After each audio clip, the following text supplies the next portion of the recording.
Today I thought I would review my 2015 Kia Soul Exclaim for a YouTube video. I've been wanting to do one of these for a while, but because I'm busy with school and now working for the summer and everything like that, I've not really had the time to give it a proper video.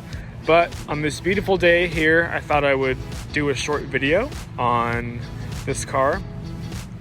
So it's a 2015 Kia Soul. I've owned it for almost 5 years now. It has 87,400 miles and change on it, and I've had it since new. So let's go ahead and get started. So the Kia Soul was introduced in 2008 as a 2009 model year car. The styling is drastically different from this second generation model, which was introduced in late 2013 as a 2014 model. The engine options you had on the base, or on the original Kia Soul, were a 1.6 and 2-liter engines. The 2-liter has actually carried over into this car, which I will show you in a bit, and it's actually a pretty good engine.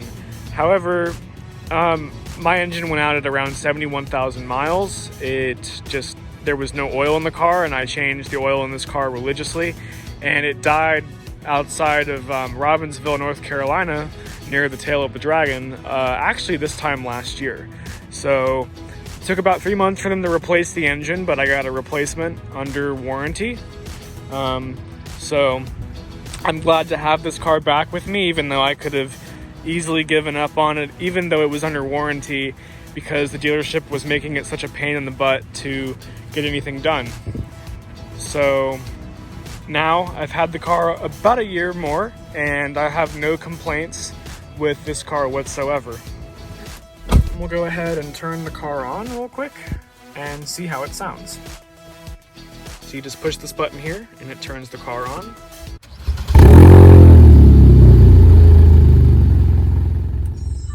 So as you can see, I've got 87,628 miles on this engine, and it idles really nicely. It doesn't make any strange noises, and I just filled up, so I've got a pretty decent amount of range on the car. We'll go ahead and see how the exhaust sounds.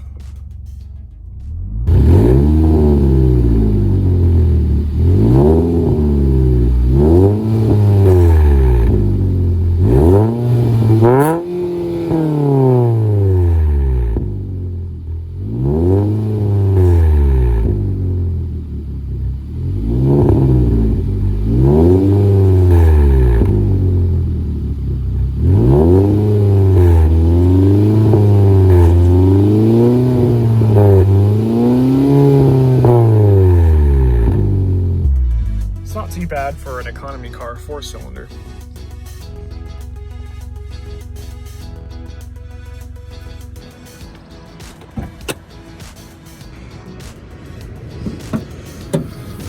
So as I said before, my Kia Soul has a 2-liter GDI engine. It's called the NU engine, and at the best of times it makes about 164 horsepower and 151 pound-feet of torque. And as you can see, I've done a couple modifications to it. After the engine went out, I installed 2 catch cans to filter out the excess oil that this car was burning, as well as the blow-off that is naturally produced by these cars. Because it's a GDI engine, that means it's gasoline direct injection, and so the gasoline essentially would spray directly onto the valves, or underneath the valves, not on top of or behind the valves, which would normally clean them. So instead of this engine having gasoline as a bit of a solvent to get rid of carbon deposits and other junk, the valves in this engine don't ever get cleaned, and so that was part of the problem with these GDI engines. So I had this one replaced under warranty, and I had a new intake manifold put on. The block is completely new, so only about a year old. And I've also got the secondary catch can over here that just, again, helps filter out additional unnecessary garbage that would otherwise be filtered back into this engine. Also, I've got my Canon short ram intake with a heat shield, which I really like. It's better than just the standard short intake. I had a long air intake on there, you know, trying to make it a cold air intake, but it rattled a whole lot and it was just a mess, so I took it out. The first set were the original Exclaim wheels that I got on the car when they came in, and I will show a picture of that right now.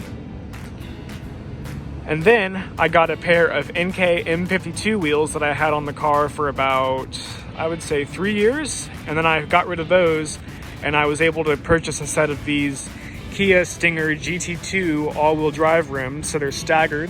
The front specs are 19 by 8 inches and the rears are 19 by 8.5.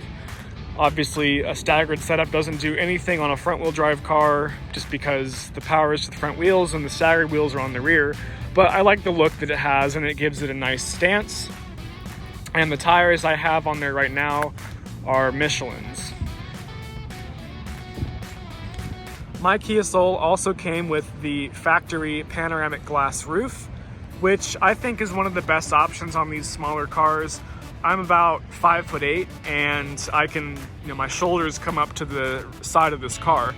But just having this extra glass on top really adds a nice luxury touch to the Kia Soul. And I think it just makes the car look a lot sleeker. They've also included this kind of wraparound greenhouse area because the front A-pillars are blacked out. So of course, when I got the car, there were none of these modifications. So I guess to give some specifications, the front bumper is from a wrecked 2017 Kia Soul, or sorry, excuse me, a 2014 Kia Soul Red Zone, or no, sorry, 2015, because the white ones were 2014, the black ones were 2015. So I picked this one up from a junkyard, as well as these red and black side skirts. And then I added these vinyl decals to the side of the car. I've had them about 2.5 years now, and they still hold up quite well, although they could probably be replaced in the next couple months just because some road debris have started to crack them and stuff. I've also got painted mirror caps and a painted red roof that I had done by a close friend, as well as these German-sourced Urban Edition Kia Soul wheel arches. The rear also has the black red zone bumper, although this one's a little bit worse for wear because I couldn't get it fixed as nicely as I would have liked, so I just used what I had. So hopefully in the future I'll be able to get a nicer one. The taillights are from a Soul EV. The characteristic trait of the Soul EV taillights is this squiggle in the middle of the taillight. I also added blackout tint for the reverse and turn signal lights for a bit of a cleaner look. Additionally, I have a custom exhaust. I will put the link to their product in the description. And I've also got these lower fog lights that are active at night or whenever the DRL lights are on. Additionally, I've got these SSD roof rails that I got from SSD.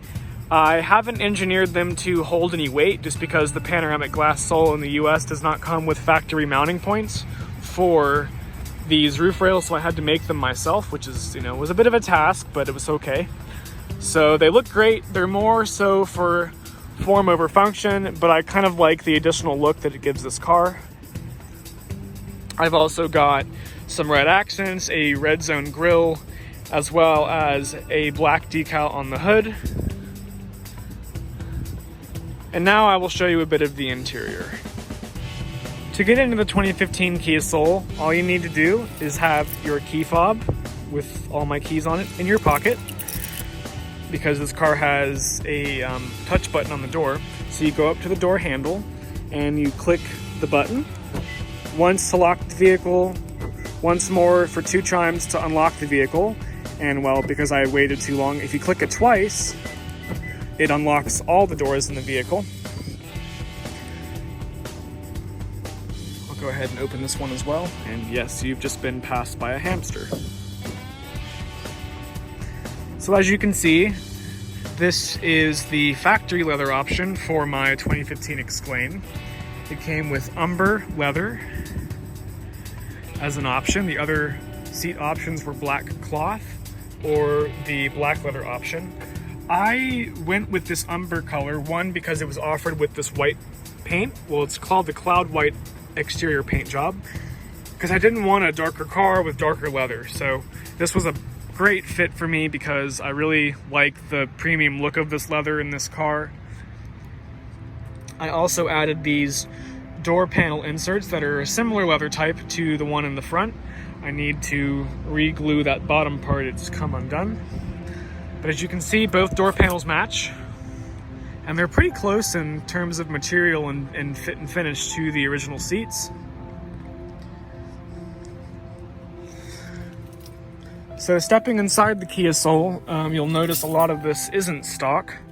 Right here, I've got the D-shaped steering wheel on the bottom from a Kia Soul Turbo, as well as some red accents here and on this tray and on the shifter knob from the Kia Soul Red Zone. I had the factory radio surround painted red like the roof, as well as the gear shift lever. Everything else in this car is somewhat stock. But we'll go ahead. Let me close these doors here. I'm gonna go ahead and leave the air conditioning on a little bit. It's a bit warm here today in North Carolina. And please don't mind the dusty screen. That's just, crap flying around outside that I couldn't get off before this video. So this car comes with Kia's 6-speed automatic with the manual shifting option. There are no paddle shifters behind the wheel, but you've got this nice lever and you can put it into reverse and your backup camera automatically pops up. There are no reverse directional lines, which is all right for this car, but you do have these line indicators of how close you're getting to the car in front of you, or behind you, or making sure that you just don't run over something that's behind you. You've also got neutral, of course, and then your drive modes.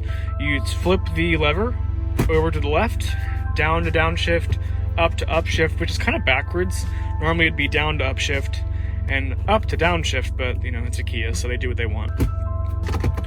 Also, you've got the active eco button. When you click this button, a little light on your dashboard turns on, and that is to try to help you get better gas mileage by desensitizing the throttle response even more. And the car also upshifts far sooner, which is kind of annoying if you're trying to get up to speed. So I recommend just leaving this off unless you're in some nasty stop and go traffic. So this is Kia's Yuvo system, and I really like it because it's really responsive. This is the newest update for navigation, and you've also got your radio controls here to the right. I love the hard buttons. I think Kia makes one of the better radio systems out there. So over here on the left, you've got your radio functions, and I don't want to get copyrighted, so I'm going to turn that down. But you've got 10 different pre-selected radio stations that you can record, and you can also save them so that when you toggle through with the seek and track buttons, it will cycle through these stations automatically. You can also use this tune knob to turn to more minute channels that are not in your presets. So that's a really nice feature. So also you've got your FM, AM, and Sirius radio options. You can also list the functions. Instead, I tend to keep it in this view. I like seeing the different channels as well as what's playing. You also have scan, direct tune, and you can filter by category. You can also awesomely pause and rewind your radio, and sometimes depending on the channel you can actually play the live channel. The media button, well, normally I have my phone plugged in, so if you plug in your phone, this car does have Apple CarPlay with the recent update. Your map and voice settings are over here, so you can change between some of the different view options. This was released with the newest Yuvo update. So if you go to map display, you can change your map orientation to heading up, north up, 3D map, and you can also have 3D buildings turned on for the different buildings that are loaded into the map that way. If you go to setup, you have different options for your navigation. You can select miles or kilometers. You can show your previous destinations on the navigation startup. You also have GPS information that shows your coordinates, as well as the time and your elevation, which is super cool. This wasn't available in the last Yuvo update. Your display options basically have to do with displaying some of the important criteria about the car. I keep it on the milk setting for the map color. I like that. But obviously if you select cafe latte and then go to map, your map now is kind of this creamy off-white color. You can also go to this mocha color, but I just keep it in the milk white color. Your POI display, you can display different options. I actually don't know why all of these were deselected, so I'll go ahead and reselect these. But as you can see, Kia has a really great Evo infotainment system that is very quick to respond to your inputs. The route guide basically allows you to select the different color for the line on your navigation system, as well as your vehicle symbol. You can toggle all those. Mine is also red. You can also show vehicle speed, and you can also show a detailed guidance view, and there's a bunch of other cool options that you can mess around with this Evo infotainment system. You can also have a curve alert turned on, speed limit, and you can select fewer or more prompts for your navigation to tell you when you have a route programmed into the Evo system. You can also do alternative routes and traffic updates if you have your Sirius XM service activated, which is really cool. So back to the setup option, you can obviously mess around with your sound. You can push the speakers towards the front of the car or the rear. I keep the beep on here so I can see so I can hear what's going on, and I just kind of know that there's more of a physical interaction with the car. You have your volume controls, your phone projection settings can be integrated, etc. It's pretty cool. You can adjust your tone, navigation volume, priority of navigation over the radio or the same. And you can also click advanced for speed-dependent volume control, which is super awesome. I just keep mine on, especially if I'm going slower. You know, people tend to kind of turn the navigation volume or turn their music down if they're listening to any. So this kind of mitigates that necessity for that. If you also go to settings, you can also mess with your display options. You've got your Evo e-services, voice recognition. The car connects to Wi-Fi to allow you to download different applications depending on what you need. You can change the language, download apps, and you can have a screensaver, although I don't have any. Down here are your climate controls. I like that they're hard buttons. You've also got 3-stage cooled and heated seats on this car for the front driver and passenger. You also have heated rear seats for the rear passengers on the outboard seats. These buttons are your fan controls, and a nice display shows up to tell you how fast your fan speed is going. I normally just leave mine on auto. It's more efficient and it cools the car down quicker. You can hear this fan speed kind of picking up right now. Your front defrosters obviously defrost your windshield. Your rear defrosters will defrost the rear of the car as well as your heated mirrors, which is a really nice option. Your auto functions, off, AC, recirculate, and then your different modes, and your climate button will show you what your climate is doing right now. You just click that button down here. Alright, so for the rest of the car, I've got a bit of junk in here, but there's a really great size storage cubby here.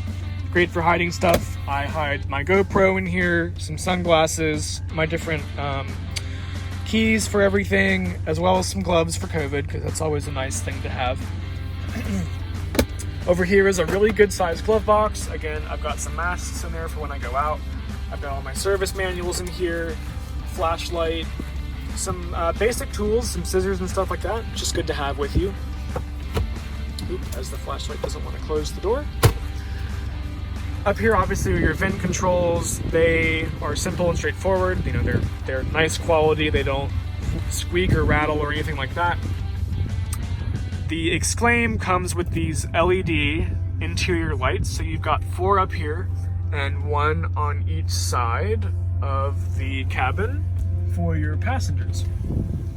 The room button keeps everything on. You know, obviously these are individual light controls, and this is a button that toggles if you want the lights to come on when your door opens. Nothing super special about these visors. They're just fine. You know, they're visors, they work well enough. This is really the only super cheap feeling part of the entire car. It's kind of this weird grainy plastic material, whereas this headliner is super nice. It's got a nice texture to it and it feels very high quality. The driver's seat, as I will show you, is electronically operated. You just use these switches, forward and back, lean back and forward, and this adjusts your lumbar. The passenger seat is entirely manual. Alright, so getting into the back seat of the Kia Soul. I've done some other modifications to this car. For example, I have 2 TVs mounted in the back for rear seat passengers, and they are wired behind the seat back to have power down here. I added these power ports down here for passengers to charge their devices, and I wired them to go in to the front of the car.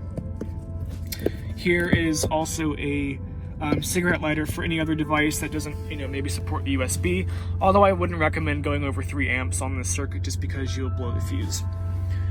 Additionally, one of my favorite features of this entire car is this massive panoramic glass roof. So if you click this switch here, it releases the sunshade, and the entire interior is drastically brightened. Everything is, you have this great glass panel where you can see the outside world, whether you're in the front seats or in the back seats. And I really like that. I like that Kia put this product in their car.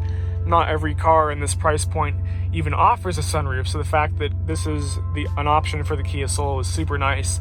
They did away with it for the 2020 model year. They only have a standard sunroof size now, so I really like this option on the Kia Soul.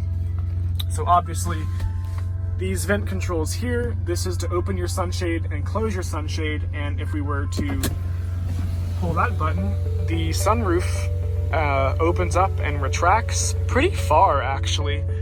It's quite a nice space, and it's great for road trips or just going down a back road and you want some extra sunlight, or you want to feel the wind in your hair but you don't want a convertible.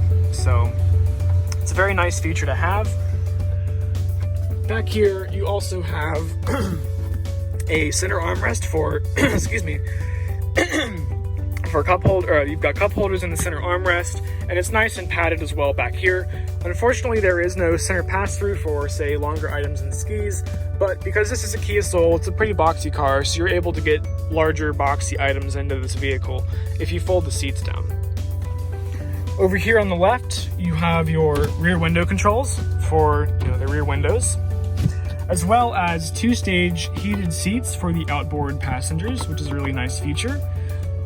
There's a seat back pocket on this seat, but not on this one, which is kind of annoying because I would like the option to have an extra seat back pocket, but Kia doesn't provide one. If you really want to do one, you can find a back for this seat and put it on this one, and then you'll have your problem solved. Back here, you've also got blank handles for each passenger. Mine are a little scuffed up because I've traveled across the country 6 times in this car, and just little things have been nicked here and there. But overall, this car has held up really well to, I don't want to say the word abuse because I don't abuse this car, but it's held up to the tasks that I've asked it to perform really well. So now if we get out and go to the back, so obviously this is a boxy car and it's quite practical, but the trunk isn't really that large, unfortunately. Thank goodness it's at least a square shape. I've got some junk back here right now, like an extra battery box. The headphones for the TVs are back here. But it's a good space. I've got this like storage rack in the back for additional security and just if I need to pile something higher than this load cover, which is also really nice and pretty decent quality. Back here you've also got the subwoofer for your Infinity sound system, an LED light that comes on when the hatch is opened, and you've got an extra cigarette lighter back here for charging phones, charging devices, whatever you need. There are also 2 tie-down handles, as well as a panel for the rear fuse panel back here in the trunk. Underneath my all-weather floor mat and underneath the cover, you've got a great amount of storage space. So I've got some extra gloves here for when I change the oil, some tools, a pair of jumper cables, screwdrivers, basic stuff like that. And underneath this storage compartment is your spare tire, which I have.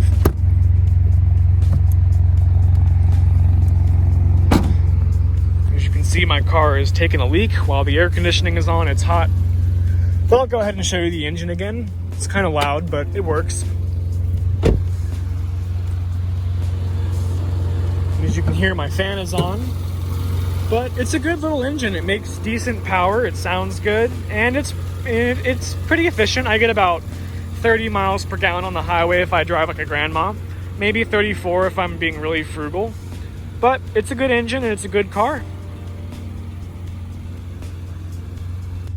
So that's it for my 2015 Kia Soul review. I hope you liked this video. Please make sure to like, rate, subscribe, whatever you want to do.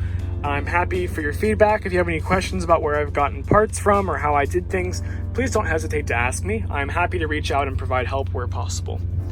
So that's it for my 2015 Kia Soul. Thank you for watching, guys. Have a good one.